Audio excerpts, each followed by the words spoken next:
It was in 1929 that the previous Lubavitcher Rebbe, he um, well, he was evicted from Russia. He was previous Lubavitcher Rebbe, Rebbe Yosef Yitzchak. He was put into prison, communist prison, 1927, and miraculously, and he's sentenced to death. And usually that's it. Nobody got out of that. But somehow or other, it's an amazing story, but he did get out. That was in Yud Beit Tammuz in 1927.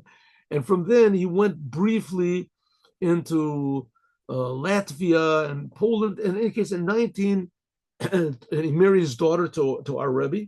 And then afterwards, he went to Israel and he stayed there for like a couple of weeks. He went to Israel because he wanted to go to the graves to pray at the graves of the tzaddikim there, because they wouldn't let him back into Russia to pray at the graves of the previous Rebbe's.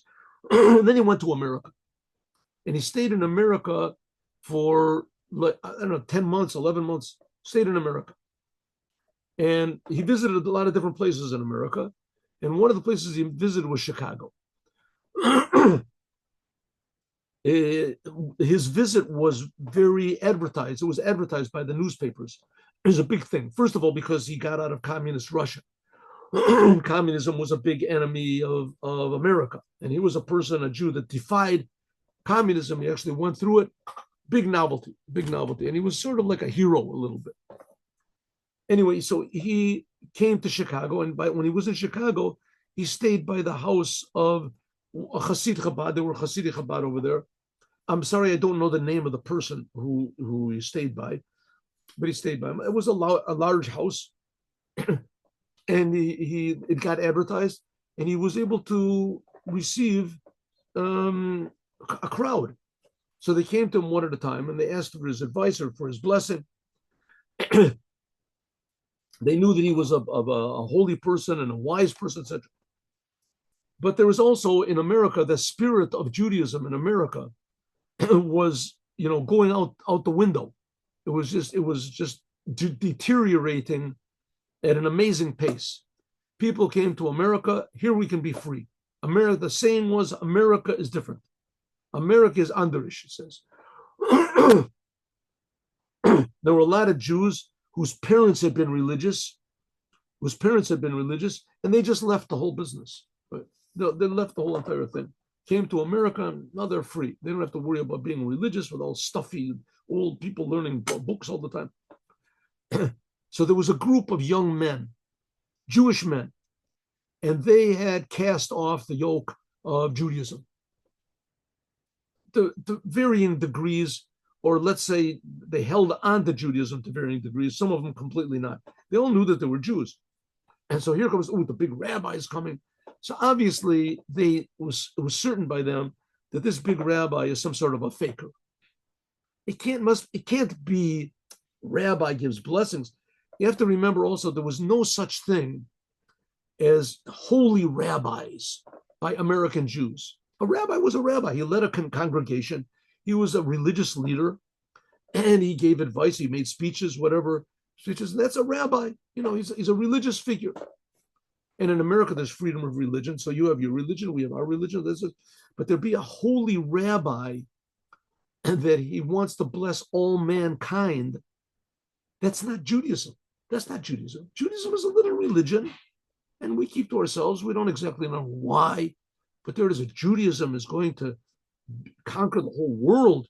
That all the world will be, a holy rabbi.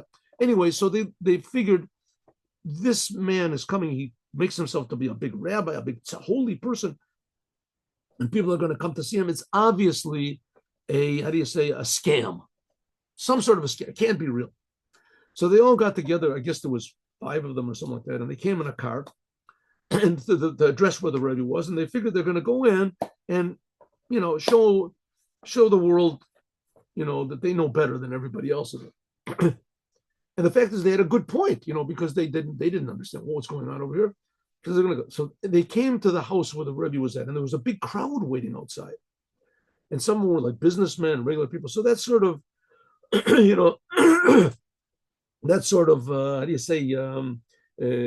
took away their enthusiasm a little bit. And they were waiting on the porch. And so everybody had to write down their name and the request and give it to the Rebbe's secretary, what they wanted. And then they would call out the person's name. So they wrote their names down and they said, we want to talk about Judaism to the Rebbe. They figured they'd write something down, right? So they wrote it. So they came there. There was already, let's say, 100 people that were waiting. They were waiting in the front. They were sort of amazed. So they were on the porch. They were smoking. And it was a big, in America, everybody smoked it. All of a sudden, their name got called. And their name got called. So just one second. Okay. Their name got called, and they were called in. So they said, maybe there's a mistake. All these people have been waiting in front of us. They've been waiting we've only been waiting like for 5 minutes. And they came, and the Rebbe was standing was upstairs. He was standing at the top of the stairs. He said, please come up, please come up. So this sort of surprised them. They were a little bit surprised. And they came in, the Rebbe arranged the chairs, and he sat around, and they could. So the Rebbe said, you're probably wondering why I took you in first. So listen, these people, they came, this person wants a blessing for his son, is sick. So, I'm a doctor. I know how to heal people. This person is coming for advice for business.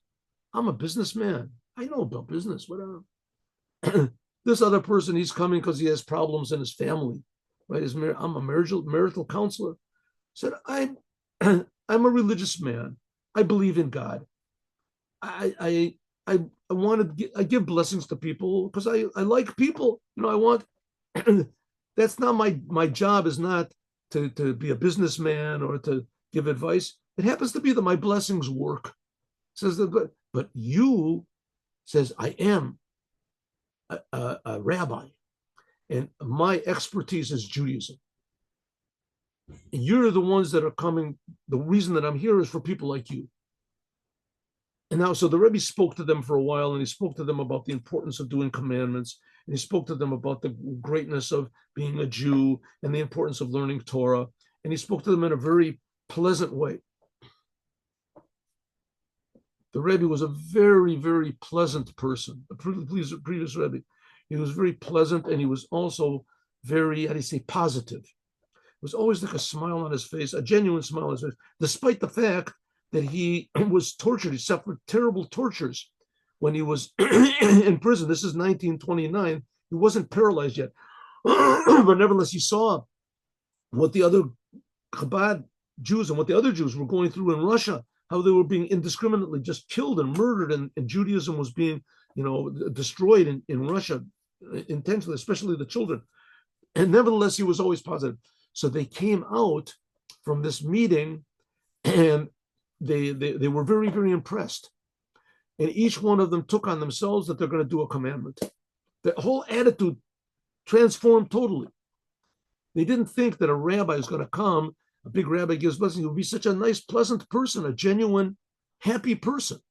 And he encouraged them to do the commandments. And so this made a lasting impression on all of them, that all of them eventually all became Torah observant Jews. One did a little bit more to put tefillin on instead of once a month. He put it on once a week, and then eventually it became twice a week. Another person, he kept Shabbos. He decided to keep Shabbos, and each one of them in their own way had a tremendous effect on them. And that's the point of the previous Rebbe, that by pleasantness and by genuineness, it brought out the inner soul and identity of those Jews, and eventually every Jew in the world with Mashiach. Now, have a good day. Have a good Shabbat. This is the Shabbat of preparation for Yud Shvat, where everybody tries to get an aliyah to the Torah. We talk about the amazing, earth-shaking effect that the previous Rebbe had by coming to America and transforming Judaism from just a little religion to the answer to all of the world's problems. 7 Noahide commandments for non-Jews, and the 613 for the Jews. God bless you all. Shabbat Shalom with Mashiach now.